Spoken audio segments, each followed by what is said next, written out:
বৈশাখ মাস পড়লেই আপামর বাঙালির হৃদয়ে গুনগুন করতে থাকে একটি গান, চির নতুনেরে দিলি ডাক 25শে বৈশাখ। হ্যাঁ, বিশ্বকবি রবীন্দ্রনাথ ঠাকুরের জন্ম মাস 25শে বৈশাখ। স্বামী বিবেকানন্দের প্রিয় গানগুলির মধ্যে অন্যতম ছিল কিছু রবীন্দ্রসঙ্গীত। আজ আমরা ভিডিওতে আলোচনা করব এই দুই মহামানবের কথা। আশা করি ভিডিওটি আপনাদের ভালো লাগবে। নমস্কার, উপাসনা ইউটিউব চ্যানেলের সকল দর্শক ও শ্রোতা বন্ধুকে জানাই সাদর সুস্বাগতম। জাপানের বিখ্যাত কবি ওয়াকাকুর চাইলেন ভারতবর্ষকে বুঝতে, তাই প্রথমেই তিনি ছুটে গিয়েছিলেন স্বামী বিবেকানন্দের কাছে। তিনি তো তখন শিকাগো ধর্ম মহাসভায় সেই বিখ্যাত বক্তৃতা দিয়ে ভারতের একমাত্র আন্তর্জাতিক মুখ। কিন্তু বিবেকানন্দ তাকে হতাশ করলেন, বললেন, এখানে আমার সঙ্গে আপনার কিছুই করণীয় নেই, এখানে তো সর্বস্ব ত্যাগ। রবীন্দ্রনাথ ঠাকুরের অনুসন্ধানে যান, তিনি এখনও জীবনের মধ্যে আছেন। এরপর ওয়াকাকুর এলেন রবীন্দ্রনাথের সন্ধানে, কিন্তু তিনি জাপানি কবিকে বললেন, ভারতকে যদি জানতে চান স্বামী বিবেকানন্দকে জানুন। পরে অবশ্য রবীন্দ্রনাথের হাত ধরেই এ দেশের সঙ্গে এক দীর্ঘস্থায়ী সম্পর্ক তৈরি হয় ওয়াকাকুরার। কিন্তু এদেশের দুই মহামানবের পারস্পরিক সম্মান প্রদর্শনের এমন ছবি সত্যিই অবাক করে। দুই মহামানবের জন্মের পার্থক্য মাত্র 2 বছর, বাড়ির দূরত্ব খুব বেশি নয়, তবে দুজনের মুখোমুখি সাক্ষাতের কোনো স্বীকৃত তথ্য কোথাও খুঁজে পাওয়া যায় না। দুজনের সম্পর্ক আসলে কেমন ছিল তা খুঁজে পাওয়া যায় দুই জীবনের বিক্ষিপ্ত কিছু ঘটনায়। অবশ্য জোড়াসাঁকো ঠাকুর বাড়িতে স্বামী বিবেকানন্দের যাতায়াত ছিল, তাতে কোনো সন্দেহ নেই। দেবেন্দ্রনাথ ঠাকুরের জ্যেষ্ঠ পুত্র দ্বিজেন্দ্রনাথ ঠাকুরের পুত্র দীপেন্দ্রনাথের বাল্য বন্ধু ছিল নরেন্দ্রনাথ। তখনও তিনি স্বামী বিবেকানন্দ হননি। সেই সূত্রেই ঠাকুরবাড়িতে তার দরজা খুলে যায় এবং এখানেই পরিচিত হয়েছিলেন রবীন্দ্রনাথের গানের সঙ্গেও। কবিগুরু রবীন্দ্রনাথ ঠাকুরের লেখা ব্রহ্মসঙ্গীত যে স্বামী বিবেকানন্দকে গভীরভাবে প্রভাবিত করেছিল তার প্রমাণ পাওয়া যায় তার লেখা সঙ্গীত কল্পতরু বইটিতে। এখানে স্বামী বিবেকানন্দ রামকৃষ্ণ মিশনের জন্য অনেকগুলি গানের সঙ্গে তিনি সংকলিত করেছিলেন কবিগুরু রবীন্দ্রনাথ ঠাকুরের লেখা 11টি গানও। আর সেই সব গান তিনি নানা সময় গুরু শ্রী শ্রী ঠাকুর রামকৃষ্ণ পরমহংসদেবকেও শুনিয়েছিলেন।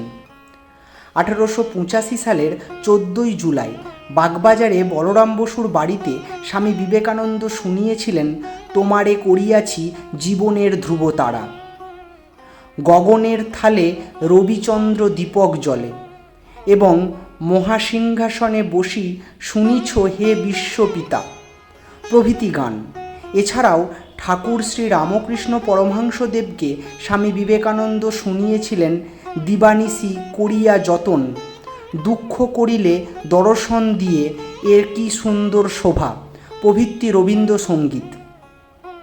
বিবেকানন্দের জীবনের একমাত্র পথপ্রদর্শক সেই ঠাকুর শ্রী রামকৃষ্ণের মৃত্যুর 9 মাস পর বরাহনগর মঠে বসে তিনি গিয়েছিলেন আমরা যে অতি শিশু অতি ক্ষুদ্র মন। এমনকি কৃষ্ণকুমার মিত্রের বিবাহ অনুষ্ঠানেও তিনি রবীন্দ্রনাথের লেখা গানগুলি পরিবেশন করেছিলেন বলে জানা যায়। এগুলি হল এ কি সুন্দর শোভা, সখী আমারে দুয়ারে কেন আসিলে নিশি ভোরে। দুই মহামানবের যোগাযোগের একমাত্র সেতু থেকে গিয়েছে এই গান। ছোটবেলা থেকেই এই একটি জিনিসের সঙ্গে যোগাযোগ নরেন্দ্রনাথের। দেবেন্দ্রনাথ ঠাকুরও সেই প্রতিভার প্রতি আকৃষ্ট হয়েছিলেন। ঠাকুরবাড়ির নানা অনুষ্ঠানেও ডাক পড়ত স্বামী বিবেকানন্দের।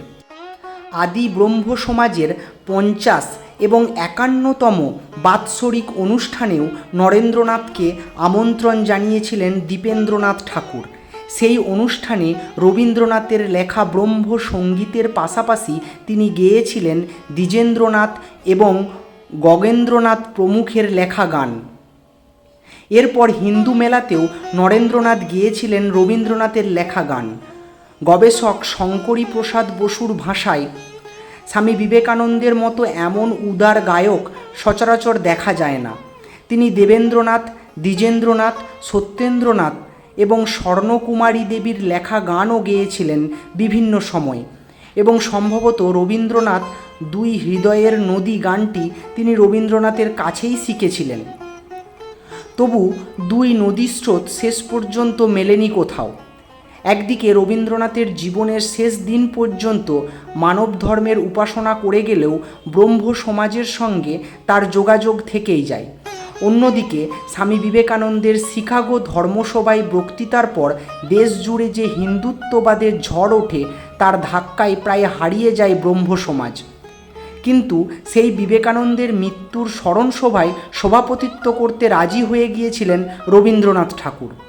দুই মহামানব একে অপরের ঠিক কতটা প্রভাবিত করেছিলেন তার সাক্ষ্য পাওয়া যাবে না কোনো দিনও, শুধু গানগুলি থেকে যাবে।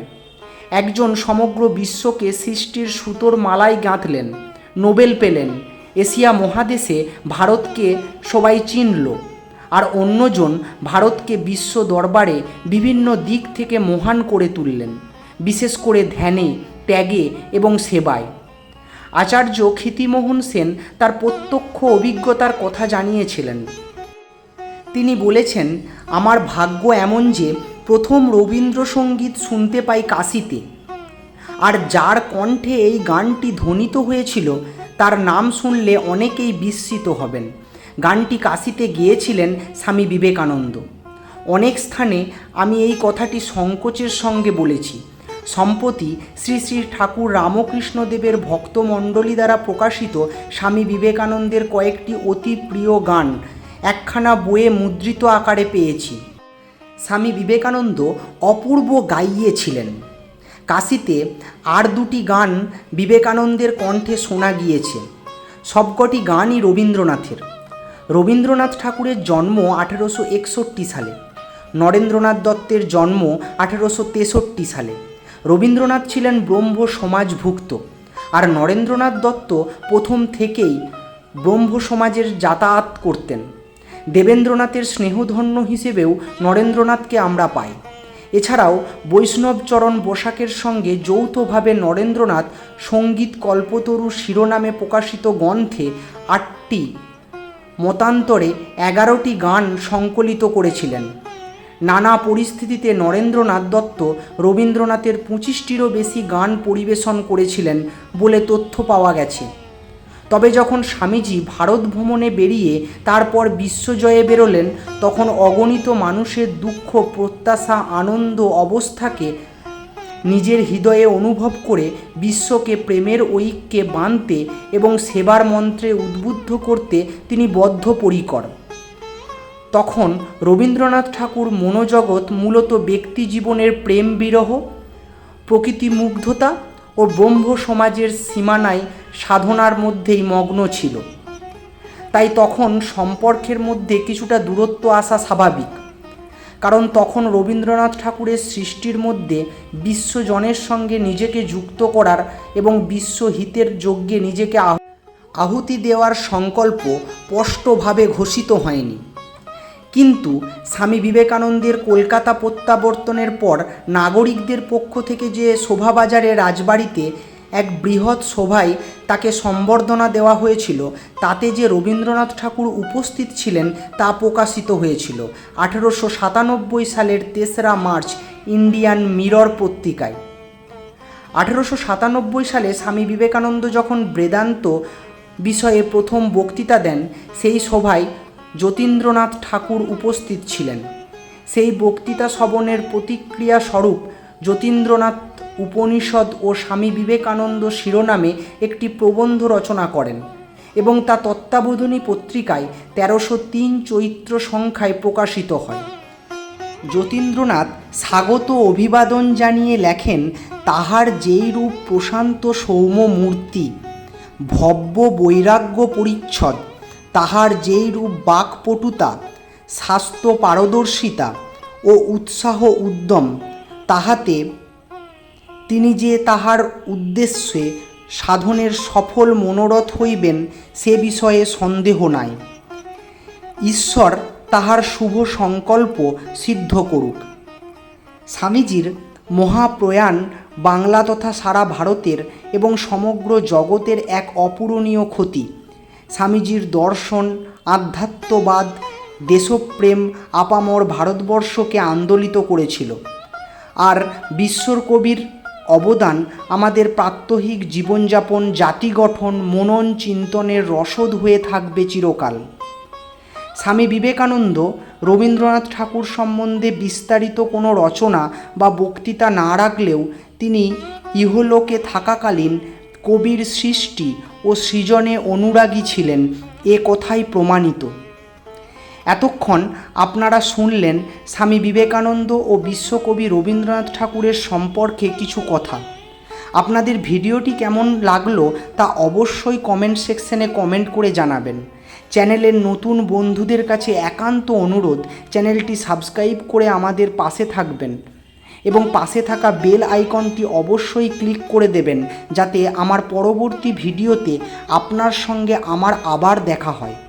তাহলে আজকে এই পর্যন্তই। সবাই ভালো থাকবেন, সুস্থ থাকবেন, এই প্রার্থনা করি ঠাকুর মা স্বামীজির কাছে।